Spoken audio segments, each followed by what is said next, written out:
The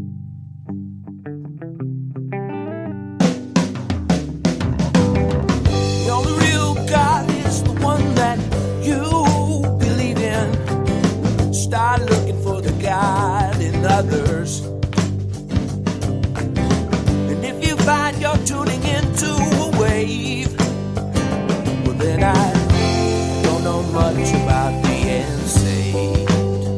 Hello, everybody. Hello, friends. Welcome into another episode of Spiritual Philosophy Chatter with the Joneses. I'm Danny Jones. And I am Samantha Jones. And here we are, episode 131. 131. Moving on up. Yep. What's our topic? This is the moon. Ooh, moving right on up to the moon. The moon. Good one. Yes. Cool. Well, before we hop into this one, would you like to share anything you might have from last week? Yes. So last week we did space mysteries. Yep. And we had a message from Kate. She said, "Can you expand upon implants? Kind of blew my mind, and I'm fascinated how your grandma varied versus the implant and how you can tell looking back now." So what we were talking about was how you can kind of come in, your soul can leave and another soul can come into your body. Mm-hmm. And this is what happened with my grandmother, and I just recently was told this, probably like a month ago. And it was one of those things that when she said it to me, I was just like, I can't handle this because it's really heavy stuff, you know? But to look back now, like one of the reasons that this makes a lot of sense to me is that in 2010, my grandma got really sick, and she was in the hospital, and I was her power of attorney, so I had to come to California. I was living in Vegas at the time. I had to come here and kind of take care of things, right? Mm-hmm. So when I got here and I saw her for the first time, her face was she was asleep, and her face was almost frozen in this just mad look. I've never seen somebody sleep with a mad look on their face before. And I was like, that's not my grandma. What is wrong with her, you know? Right. That is probably one of the biggest things that makes me believe that. I do believe that, you know, we keep the same memories and the same personality and everything. So I don't think we necessarily see a whole lot of signs that it's different. But, you know, my grandma also had dementia. So I wonder, like, how much of the dementia was actually because there was an imprint instead of it being my grandma. Yeah. You know what I mean? Mm-hmm. So, but it was, it's very interesting. I'm still learning more about this, and I would probably at some point I'll sit down and have a session with my grandma and let her tell me more about it. But I'm a little bit overwhelmed by the idea of it still, and the fact that that is something that's real. Because they're not going to tell me something happened to them if it's not real. Yeah. You know? So. Well, and to maybe kind of further explain this. Please, thank you. You're much better at that. Who was the This is Kate. Kate, sorry. To kind of maybe delve a little bit more into what Kate's asking is, let's take, for example, based on our belief, and that is that we live many, many, many lives. Yes. For the sake of learning. Yeah. And to become the best loving energy we possibly can be, and to get closest to the source that we started from. Right. So that's our sole purpose in eternity and our existence as this energy. So we go through lives and we learn all these different lessons. Well, let's say we come up against a lesson we've already faced. Right. And let's say Grandma, for instance, Grandma Kitty, has had other lives where she's died naturally. Mm. And she is, there's somebody on the other side that somehow could use this moment. Right. As a learning experience for themselves. Maybe they committed suicide. Maybe they died in a car crash. Maybe they weren't able to experience what it's like to die naturally. Right. If that makes sense. Yeah. But maybe they've had other life experiences, but just this one they hadn't, and they weren't sure if they wanted to come live a full life or not just to experience that. Right. Instead, they could just imprint to experience it first, kind of as a trial thing for their own soul, to see, are they ready then to step into another life and live the whole life and maybe do it that way. That could be an example as to why imprinting is necessary. Yeah. I think one of the reasons I have such a hard time with this is because my grandma and I created so many memories over the 7 years that I took care of her. So to think that it's an imprint, it kind of makes me sad. But then I was just, when you were talking, I was hearing her, and what she was saying is it doesn't matter because they carry the same memories and they're there. They're just seeing it from a different angle. So she still carries all of those memories in her heart. It doesn't make a difference that it was somebody else imprinting to get that experience. It's still her soul, her soul still feels that. Yeah. And that makes me feel better. Sure. Because we had a lot of good memories. So I agree. Yeah. So as this develops and I continue to talk to my grandma more about it, I will definitely give an update because I think it's fascinating, and it just shows there's a whole lot of other things out there, most likely, that we don't know anything about yet. So it is fascinating. Yep. That's for sure. Okay. So thank you, Kate, for that. You. And then we do 2 questions a week from our listeners. The first one is Shauna. She asked about new souls. How are new souls created? So, like, the way she was talking about this is, you hear people talk about that somebody's like an old soul, but what about new souls? Are there new souls being created, and how does that work? And that's a good question because I don't think either one of us really know. I mean, nobody really knows for sure, but like, there's a lot of things that I feel confident telling you. This is what I believe on this.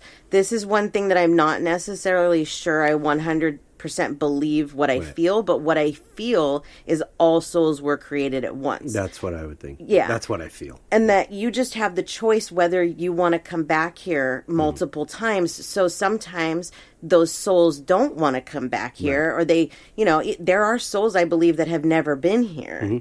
My brother, I think, is a young soul. I can just tell there's just, different traits that a younger soul has that it hasn't experienced that many lives before. Yeah. But yeah, that's what I believe is that I kind of believe that too. I really do. I think it kind of goes somehow, the Big Bang Theory is connected to this. Yes. It's like it all expanded at once, including the souls. Yes. And everything that needed to be there in order for planets and galaxies and, this to be. Yes.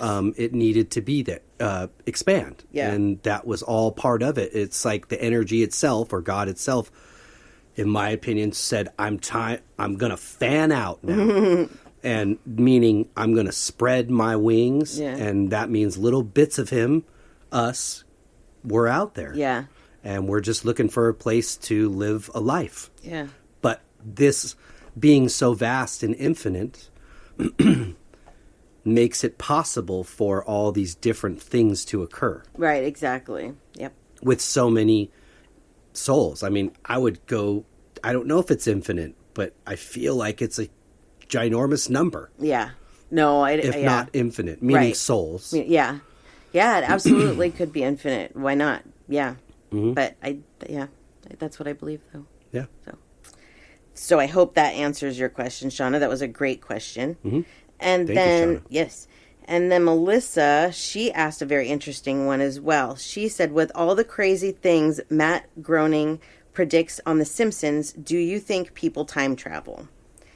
And so I thought, well, let me give you a little bit of a background. So this guy's a writer for The Simpsons, and he has predicted like 20-something different things on The Simpsons. There was an article that I read about it that the guy was like, one time, okay. Twice, that's a little weird. 3 times, what's going on, But he was like 18 plus.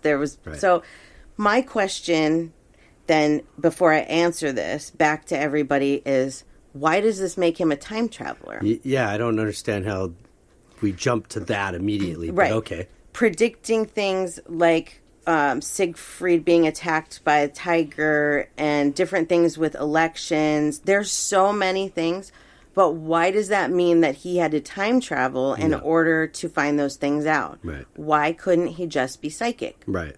I agree. This is not something that I'm good in. I don't try to be good in that stuff. I didn't even know the pandemic was coming. But there are people that this is what they get, that their stuff may not be as spirit related as mine is, and they get more things about what's going on in the world. So to me, this guy is a psychic. Yeah, and my human logical brain immediately goes to, well, if the guy was a time traveler, wouldn't he want to be trying to get back to where he was instead of, I'm just going to stay here and write cartoon television shows. Yeah. That, I don't really...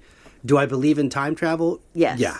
I don't believe that he's time traveling. I believe he's psychic. Yes. Exactly like you said. He Absolutely. gets visions, and he's like, why not? This just kind of shows you how blinded society is. Mm-hmm. Because to go to time traveler instead of psychic means that psychic is less logical than time traveler when there are so many psychics. And people are just oblivious. They're like, no, not real. Yeah. Oh, boy. Okay. If you only knew. If you only knew.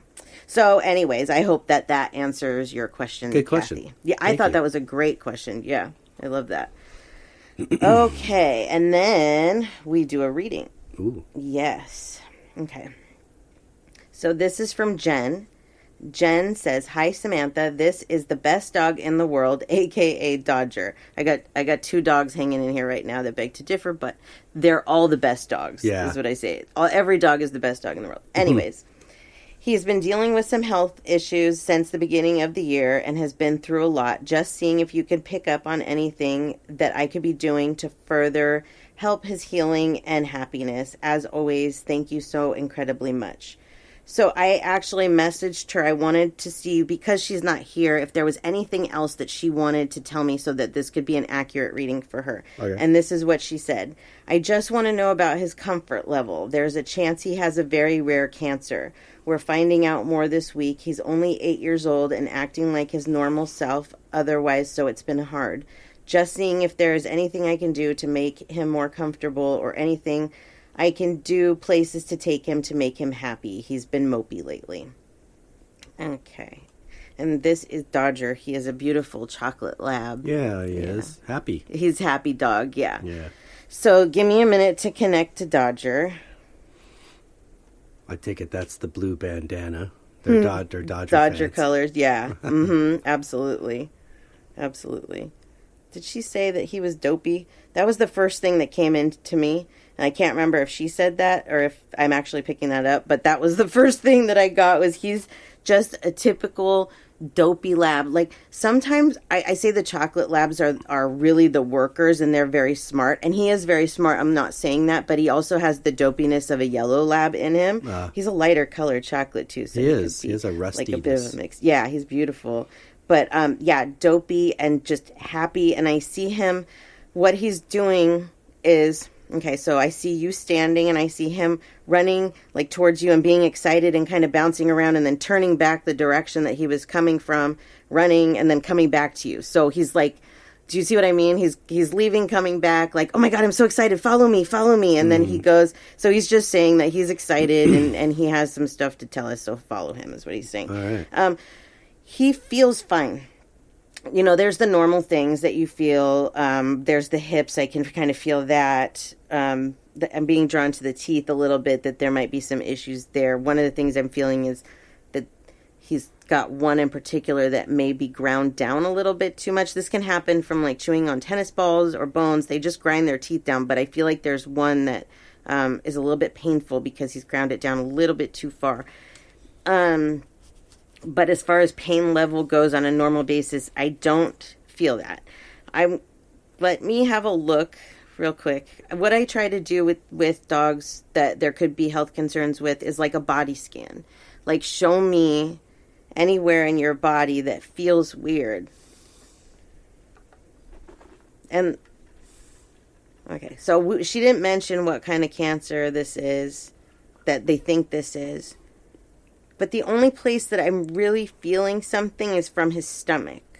And I don't know that it's cancer. It feels like a bloating, kind of. Not like bloat, but like he feels bloated. And that's not all the time. Like, sometimes he has this feeling. This could even just be caused by, like, excessive gas.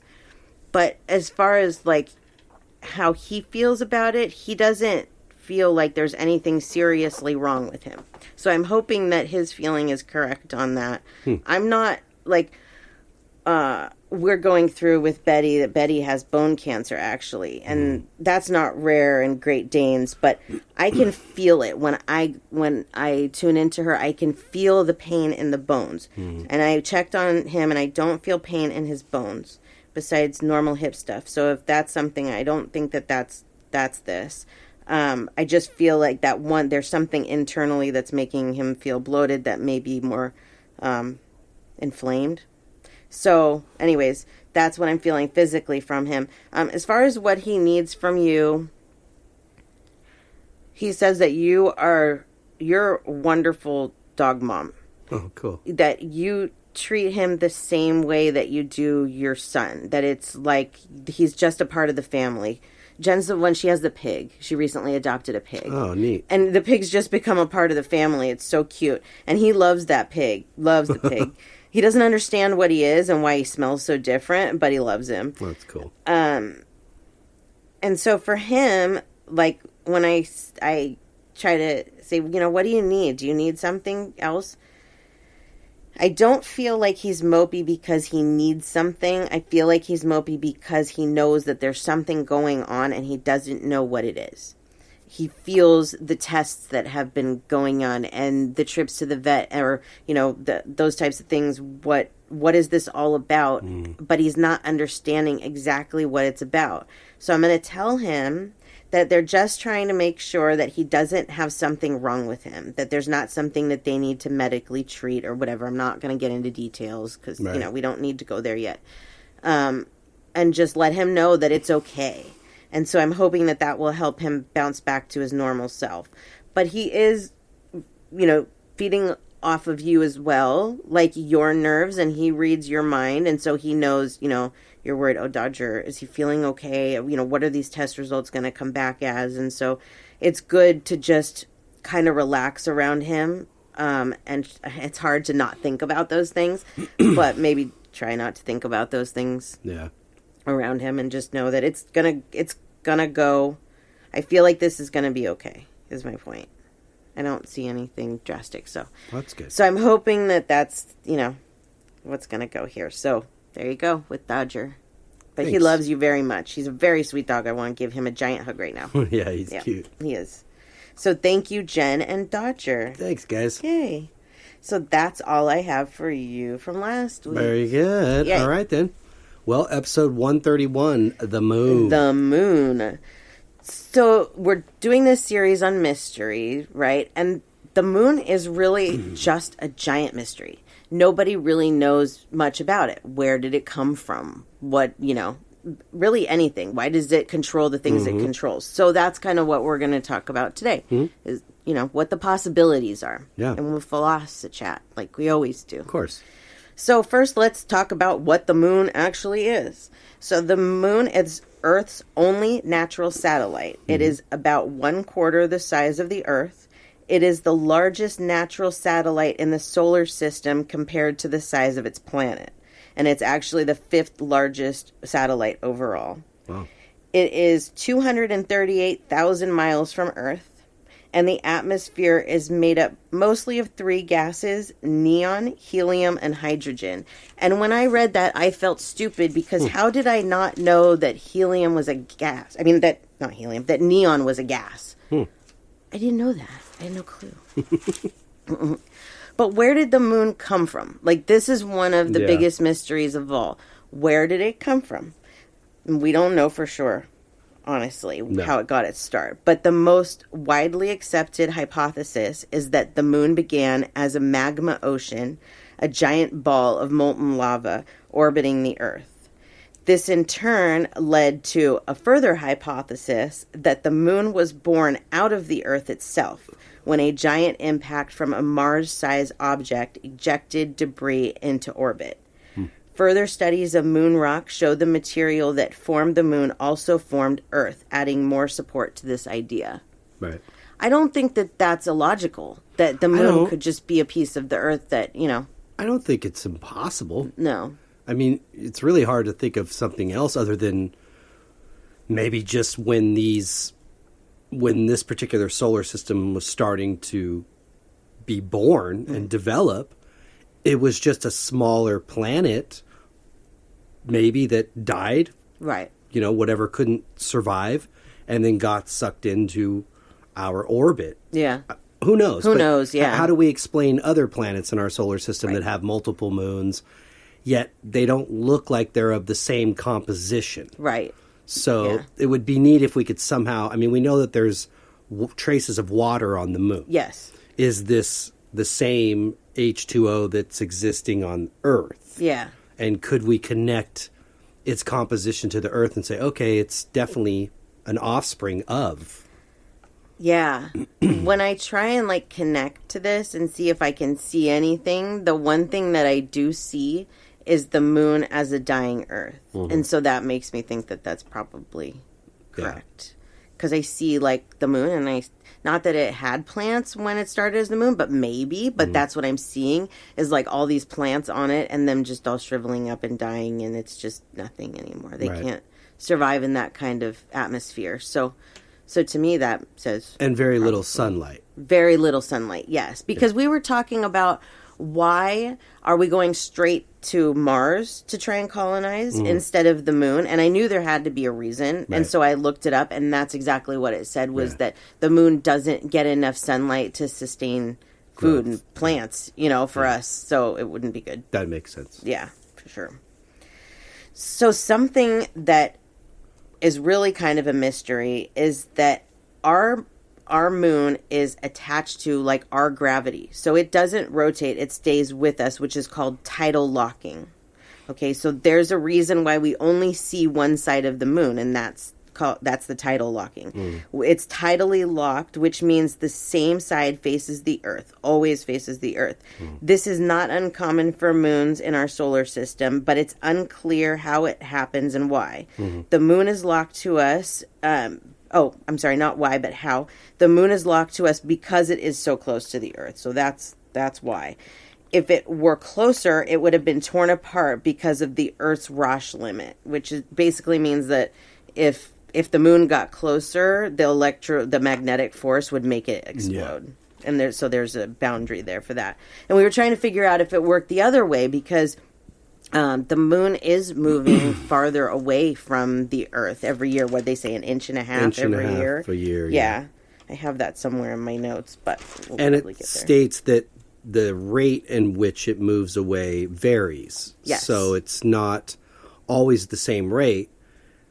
It kind of also implies that sort of how the moon controls our tides and the risings of tides, that is sort of, I'm not sure if I misunderstand this, but it sort of implied that it could sort of bounce back and forth, come back and move away and closer and away. And I'll explain that in the next part, actually, too.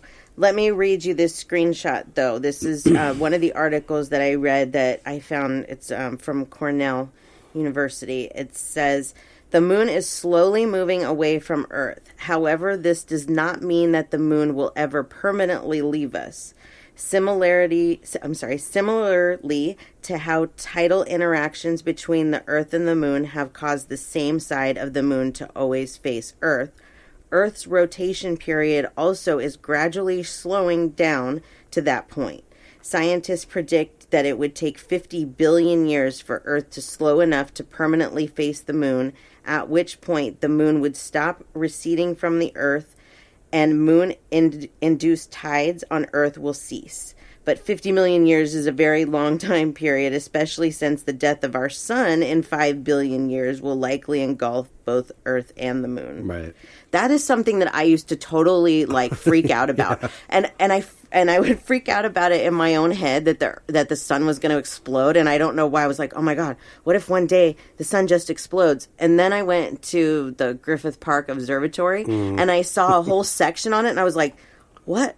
Other people have the same fear as I do, but it's not how it works. It's not just going to explode now. It takes a long time. A long time. So, yeah, I guess that's a common fear. So hopefully we can put that fear to rest too. So let's talk about how the moon affects the ocean. Okay, because this is kind of what you were talking about a little bit. The tides are the result of the moon exerting its gravitational force on the ocean and bulging it both towards and away from the moon. The tide is higher, the ocean is higher at the location closest to the moon and on the opposite side of the Earth. As the Earth rotates, the position relative to the moon changes, so the bulge moves.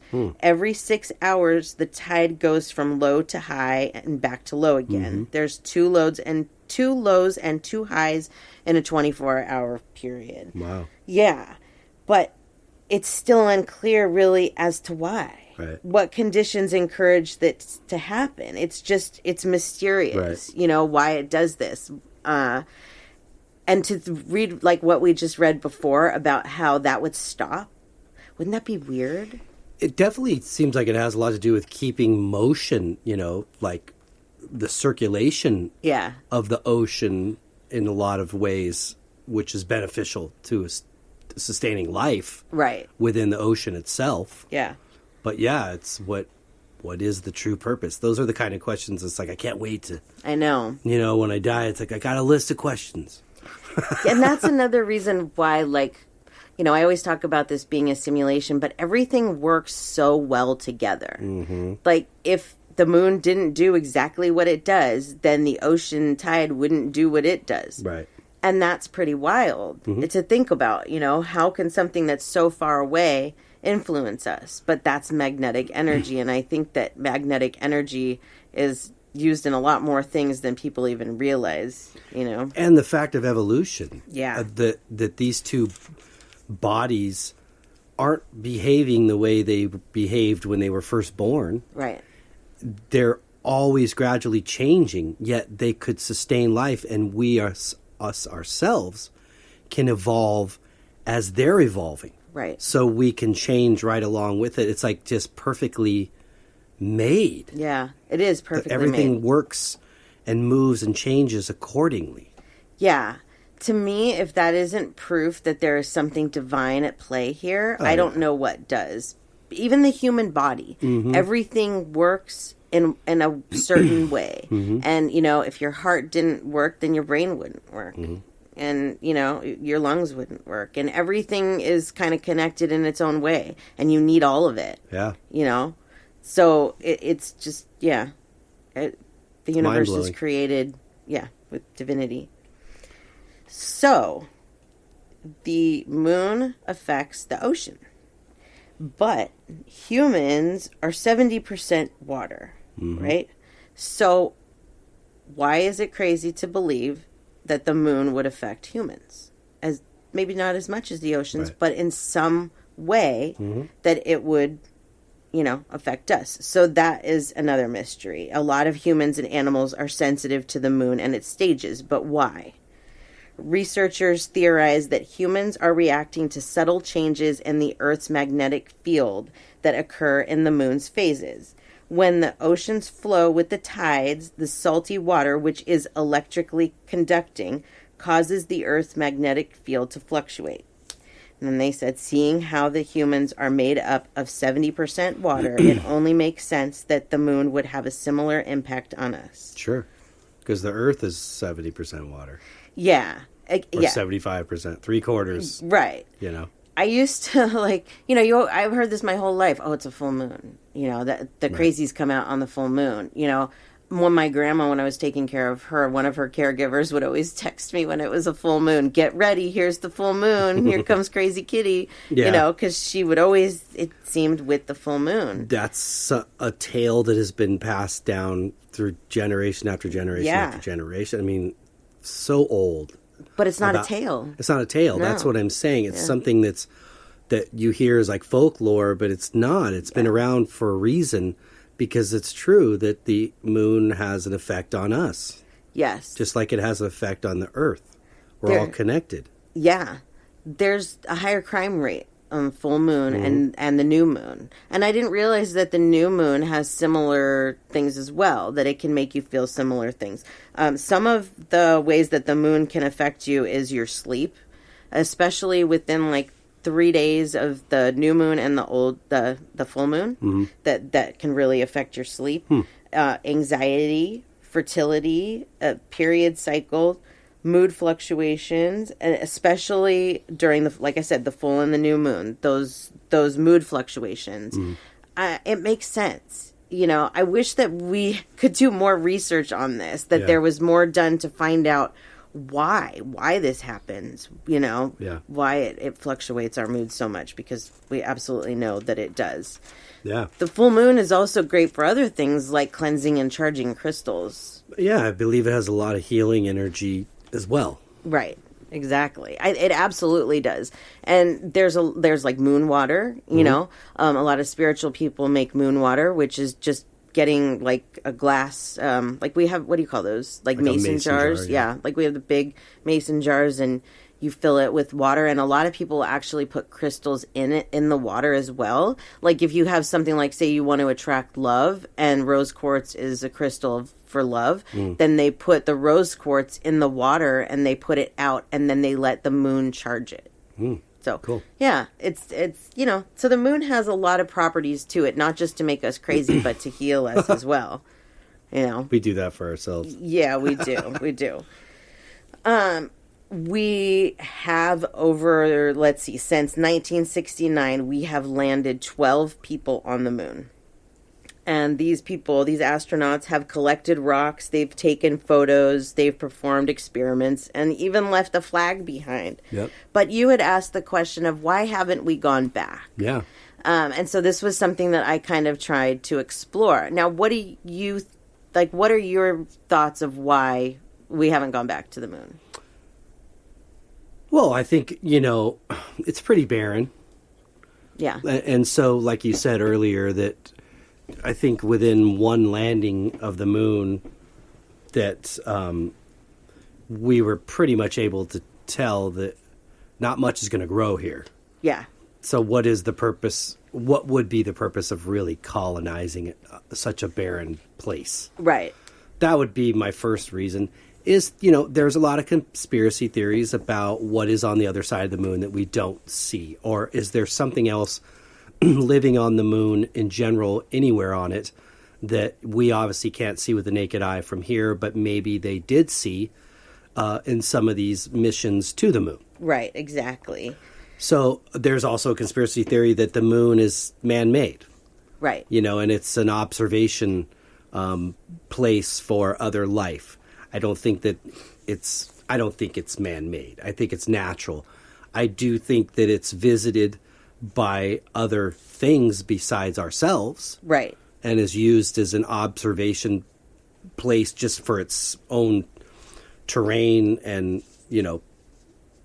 chemical makeup, but it's also used to look at what we're doing. How does the Earth look from afar? Does it look healthy? Does it look like it needs help? Right, exactly. So I don't think it's a bunch of aliens hiding out there waiting to attack us with these huge laser beams. No, I don't think so. Yeah.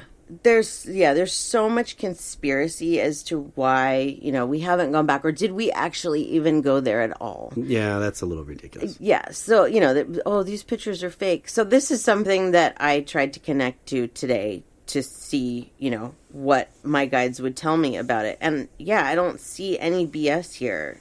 I see we've been there. All that this is real. But I think that, and from what I've read, that one of the big reasons that we haven't been back there is political. Yes. It's money. Yeah, it's money. It's that one president or one administration wants to go to the moon and then the next doesn't. And so NASA has problems with funding and all that. And that makes far more sense to me than we saw something and it scared us and we don't want to go back. It's kind of redundant to go back so many times. Like how many times did they put people on the moon? Like six times, something like that. Maybe they felt that they've learned enough through those missions to now think about somewhere else, Yeah. It just seemed logical to try to colonize a situation like that because it's close to home. But if it doesn't do us any good as far as sustaining life, then it's really not going to help us. Yeah, why keep going back there? There's only so much that we could learn from that. Exactly, yeah. I was funny in the show we were watching about all the Apollo missions that at one point, and this is either late 60s or early 70s on one of the missions, but it's like some of the first film footage of the Earth from space, and it addresses the Flat Earther Society. Oh, that's right. It does. It's like in the headline newspaper Yeah. At the time, and it was a big time newspaper, and it's addressing the Flat Earthers like, here you go. So even that existed, and we were both like, wow, that existed back then. I didn't realize that. I thought it was more of a newer concept. No, but yeah, they were like, here you go, it's a ball. Yeah, the Earth isn't flat. No. It's not. Well, how would that make sense? And the moon itself, since we're talking about it, should be a wonderful example of just being able to see the sun create a shadow on an object that is obviously spherical. Yeah. We would know it's not flat. Right. Exactly. So we're going to go, wait a minute. Yeah. That's not flat, but what the sun... I mean, we're flat, but the sun and the moon aren't.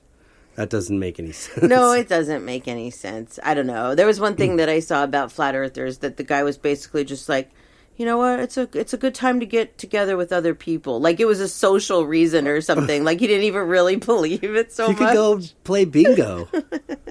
There aren't other groups where they don't believe in things like that. Oh, boy. Sorry to any flat earthers that we're offending, Gosh. but that is one thing that I always get like a great joke about. I just don't understand. Yeah. You know, I understand not wanting to be gullible and not wanting to not wanting to believe something without some kind of proof, but they're showing you proof and you're still not believing it. So what more do you want? Like Shatner went up into space and said that the Earth is round. What more do you want? Captain Kirk, man. Yeah. If Captain Kirk says that the Earth is round, then the Earth is round. Yeah. So we talked about this last week, but I was going to put it in this week's episode anyways. So let's talk about it again in case people didn't hear this part. But the dark side of the moon. Mm-hmm. This is actually kind of a myth. Mm-hmm. There really is no dark side of the moon. There's a dark side to us, kind of. Yes. But let me read this to you and explain. But really quick before we do that, when we were talking about the moon doesn't get enough sunlight to sustain life, it does not rotate itself. It's tidal locked to the Earth. So its position, meaning the way the Earth is dependent on the amount of sunlight that the moon is going to get. So essentially the moon's kind of getting seasonal sunlight, if I could put that into an analogy. Yeah. As where we're getting 24-hour sunlight.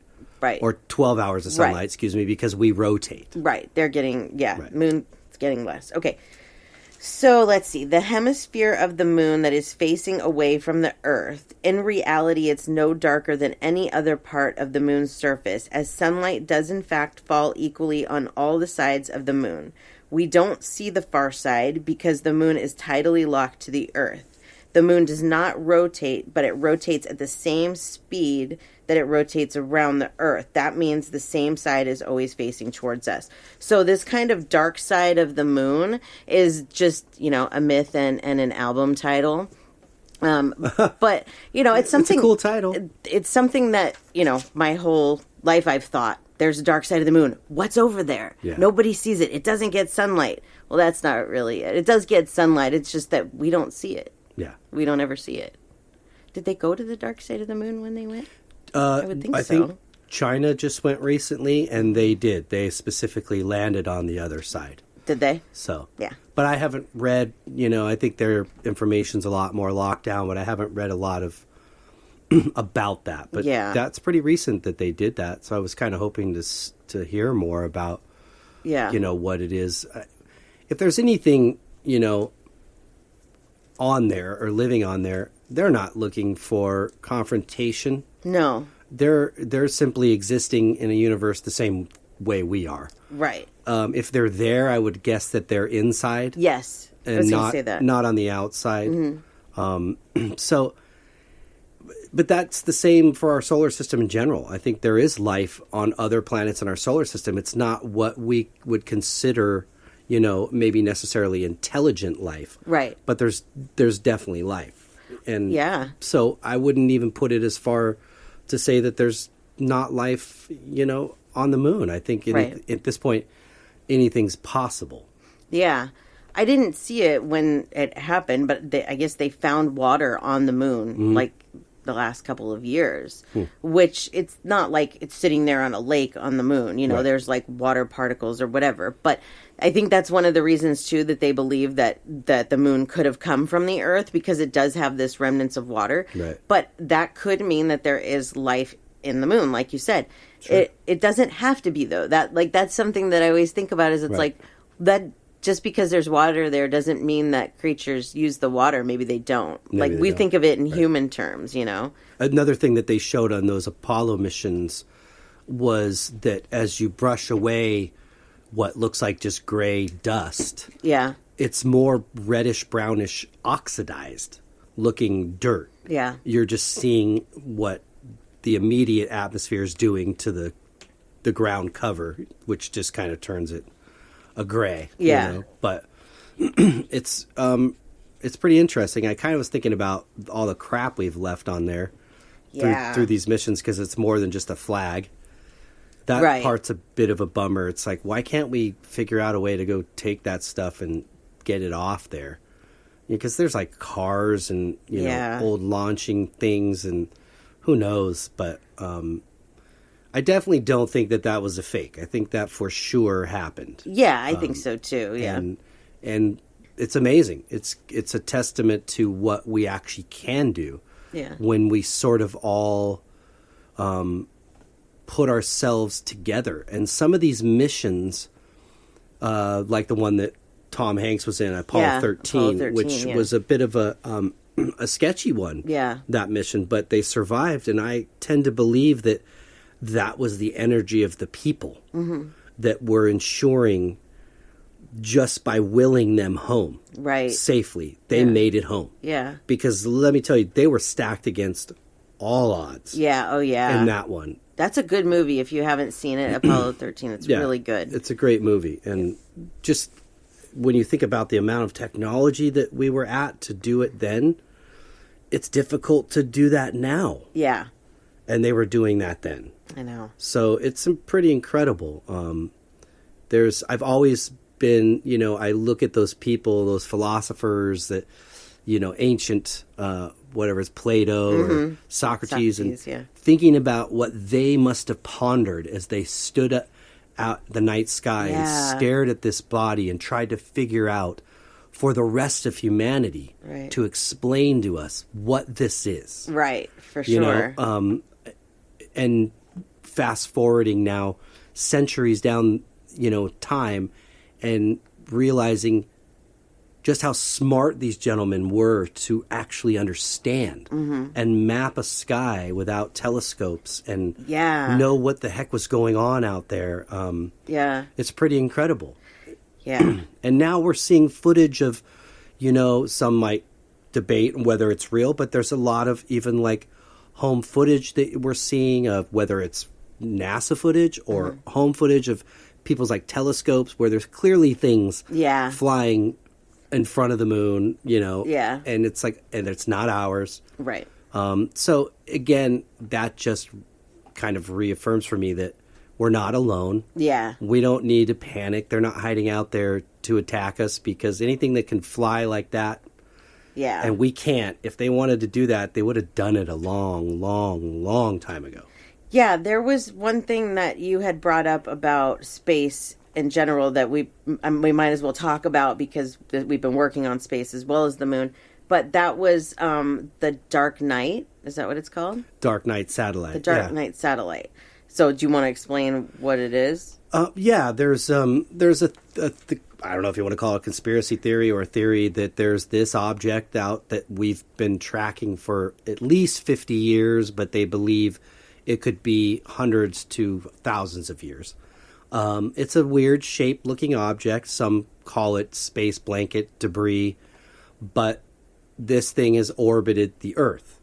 But it changes its orbit, which is, I think, the most kind of interesting part about it. It doesn't stay on the same course. Right. And I'm not sure if they've ever detected like a signal or anything from that. I'm not positive, but so that's kind of one of those strange things of what is this? Right. Well, if it's an advanced society like that you and I were talking about that can communicate telepathically or is probably most likely much more advanced in their brain. Yeah. And could be psychic. Why do they need a piece of machinery? Yes, that's the thought of it, is that it's an alien satellite. To probe us or to keep an eye on us. There's the theory that this is an alien satellite. Yeah, that's the conspiracy. Maybe it's from a previous civilization on Earth. That could be. That, we're talking Atlantis or Egyptians, and they'd figured out how to do this, and maybe this is one of their pieces. That absolutely could be. When this was something that you mentioned that you wanted to talk about, so I looked it up a little bit, and again, I tried to connect to my, guides and see what do they say about this, and I kind of agree with NASA that it's just some kind of space junk. And then I started thinking, well, how is that? Why wouldn't it be a satellite? And what I got was kind of what you said, is that what we call aliens don't need satellites. Right. They don't need it. They use telepathy. They have other ways they're not going to track us with a satellite. But it could be a previous civilization. Absolutely. I'm more likely to lean towards the fact that it's just some kind of space junk. Yeah. Space junk in general makes me crazy because I feel like we have littered our Earth enough, and then we're going to go litter space. This is what's wrong with humans, That is a problem. I want to go out there and pick up space junk. No, I'm kidding. I don't want to go to space. I have no interest in going to space. If you could go to the moon, if they said to you, you can, because now they're just taking average civilians to the moon, or not to the moon, but up in space. So if they said to you, Danny Jones, you can go to the moon, what would you say? I really want to. I would love to. My only problem is, and I questioned this even with William Shatner, I was like, how does a guy like that, or the previous woman that was trained, but she was trained and never... The older woman, yeah. Yeah, she was trained to be an astronaut. That's different. Yeah. Because we're talking about G-forces. Right. If they could create some sort of plane that just sort of through... it would be a longer flight, but you're just kind of climbing altitude as you're going around the Earth. Yeah. I would be more into that, and then getting out of the atmosphere and being weightless. I think looking down on Mother Earth would be only second to a spiritual awakening. Yeah. To really understand how small we really, really are, and how do I say this? Squash your ego. Yeah, absolutely. You realize you're nothing but an ant on a ball floating in infinity. Yeah, absolutely. So, and you could see it in William Shatner, just in awe. I wanted to give him a hug. I know. I wanted to be in there, seeing what he was seeing and feeling what he was feeling, because that's it. Yeah. That would be the closest. That would be like having a physical spiritual experience. Yeah. If that makes sense. I don't know. I think we think about, when the astronauts go to space, they have to go through all of this training and all of, what Space Cowboys. Remember that movie? Mm-hmm. That's another good space movie, Space Cowboys. And they go through all of this testing to make sure that they're healthy enough. And one of the guys, what's his name that plays him? Doesn't matter. He can't go to space because he has cancer, But they end up letting him go to space because he's going to die anyways. Yeah, why not? So that's how I was feeling about Shatner, is that he is older, and if this did kill him, if there was too much on his body, what a way to go. You know what I mean? I'm sure he was thinking the same thing. Oh, I'm sure he had to sign a contract that made him very aware that this could maybe do you in, but you also could survive it. And what a great person to sort of... be able to come back and say, wow. Absolutely, right? I lived a fantasy life like this, and I actually got to see it for real. Yeah, it's wild. Whew. I get the heebie-jeebies thinking about it, man. Yeah, it makes me tear up. I'm not good with heights, so that's the only problem that I trip out on. But I don't know. I would do it if there was a way to get around the G-forces. Yeah, I don't know that I would, because I get dizzy in large stadiums. Because there's too much open space. I get really weird. It's like my equilibrium gets thrown off, and I can only imagine what I would be like looking at the Earth. I would probably be dizzy and pass out. But there is a new restaurant at Walt Disney World that is like going to the moon, and that I would do. Yeah. I would probably still feel dizzy, but I would do it. I would. Yeah, that one's cool. If you guys haven't seen it, it's it's a restaurant that they make you feel like it's up in space. Like you're in a space station, space restaurant. So they put you in like an elevator and then you go up. It feels like you're going up, up, up. You know, I can't remember how high it is, how high they say it is. And then you get up there and the whole dining room is just surrounded by like a globe kind of, and you have, you know, all around you. It's like you're in space. Wow. But there's also like, I don't know if you know this, but there's different things floating. So there's like astronauts that'll come up on the and stuff. Looks so neat. I think I would like to try that first before I committed to going to space. But I definitely think that I'll wait until I have gone on to the great other side before I see space. Yeah, we'll all get the chance to see Mother Earth from that angle. Yeah. But it would be neat while you're alive, too. Yeah. Maybe in my next life I'll live on a different planet, too, where I can, like, you know, telepathically see these things or whatever. So there is our moon episode. There's the moon. Friends. Yeah. Yay. The moon is just one ball of floating mystery. It really is.